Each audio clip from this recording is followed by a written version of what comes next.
So Polaroid now has drones. Cool. Polaroid drone. So I guess you can take pictures from the drone. And Polaroid is known for pictures, so that's good. Cool. Polaroid drones.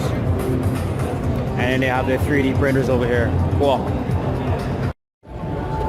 So if you're big into 3D printers, you know, Polaroid has just released the ModelSmart 250S. Really good high-end 3D printer that's very easy to use. Polaroid did just released their 3D printer. There's a sample there, what they printed out. It's really good. Nice material, and stuff like this comes in handy if you're like a designer or an engineer. Instead of like wasting time or money building the real thing and then realizing that you know after spending hundreds of dollars that you've made a mistake, you can actually build a prototype using cheap materials like this. Here's a sample of the materials.